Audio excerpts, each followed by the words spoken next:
जोहार, मैं हूं तपेश जैन और मेरे साथ में छत्तीसगढ़ प्रदेश कांग्रेस कमेटी के महामंत्री और एनएसयूआई के प्रभारी श्री अमरजीत सिंह चावला जी हैं।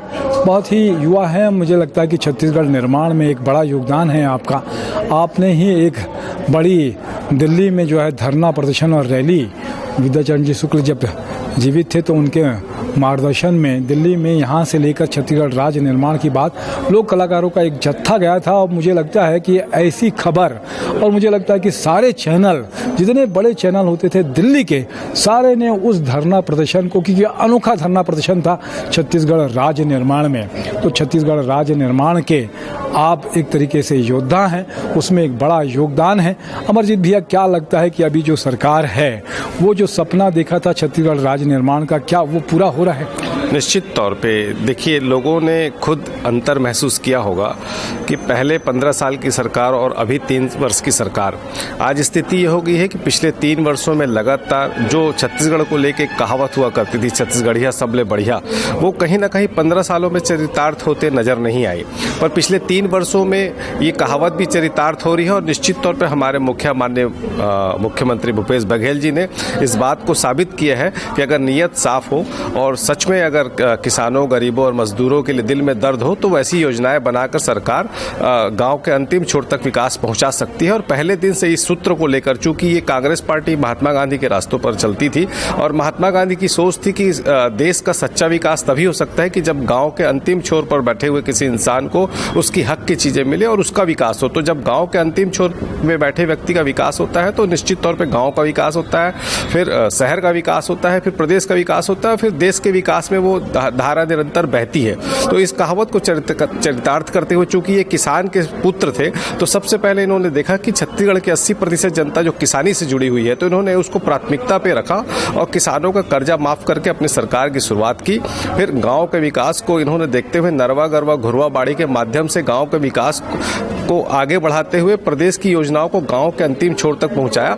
और उन्होंने ये देखा कि छत्तीसगढ़ का नाम पूरे देश में तभी उज्जवल हो सकता है जब छत्तीसगढ़ की संस्कृति, हमारे लिए गौरव का विषय था कि माता कौशल्या की जन्मभूमि थी, तो राम वन गमन पथ बनाकर भूपेश बघेल जी ने यह साबित किया कि राम का इस्तेमाल राजनीति के लिए नहीं, लोगों की भावनाओं को, संस्कृति को, उनके विचारों को आगे बढ़ाने के लिए करना चाहा।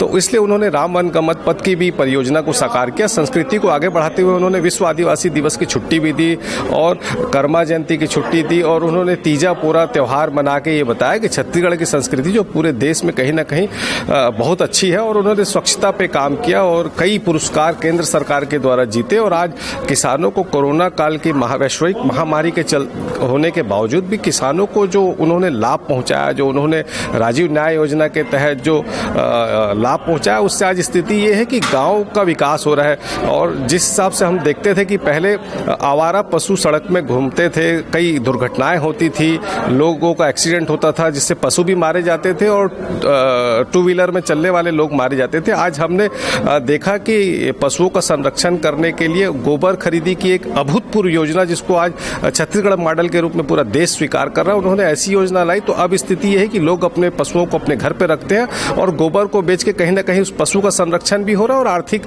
लाभ भी मिल रहा है। इस प्रकार हम ये कह सकते हैं कि पिछले 3 वर्षों में ऐसी कई योजनाएं भूपेश बघेल जी ने किसानों के लिए, मजदूरों के लिए, मजदूर न्याय योजना 6,000 रुपए देने की जो इनकी स्कीम थी, आत्मानंद स्कूल के तहत इन्होंने जो शिक्षा का स्तर, हर घर में स्वास्थ्य पहुंचाने का इन्होंने काम किया। बस्तर में वनोपज, हम पहले 6-7 वनोपज की खरीदी होती थी, अब 52 वनोपज की खरीदी हम कर रहे हैं। चाहे शिक्षा हो, स्वास्थ्य हो, चाहे जल हो, पानी हो, सफाई हो, सब पर बहुत अच्छा काम कर रही है। और निश्चित तौर पे ये कहा जा सकता है कि छत्तीसगढ़िया सबले बढ़िया कहावत को चरितार्थ करते हुए भूपेश बघेल छत्तीसगढ़ को पूरे देश में नंबर 1 पर ले जाने में कामयाब है। इसीलिए उन्हें सर्वश्रेष्ठ मुख्यमंत्री का पुरस्कार भी मिला। मैं छत्तीसगढ़ की जनता को इसके लिए पूरा धन्यवाद देना चाहूंगा कि छत्तीसगढ़ की महान जनता के आशीर्वाद से भूपेश बघेल जी इस निरंतर ऊंचाइयों को छूते हुए छत्तीसगढ़िया सबले बढ़िया कहावत को चरितार्थ कर रहे हैं। बहुत अच्छी बात है, छत्तीसगढ़िया सबले बढ़िया। अमरजीत भैया, आपने समय दिया। मेरे साथ में नरेंद्र ठाकुर जी भी हैं, उनका भी धन्यवाद। जय जोहार, जय छत्तीसगढ़।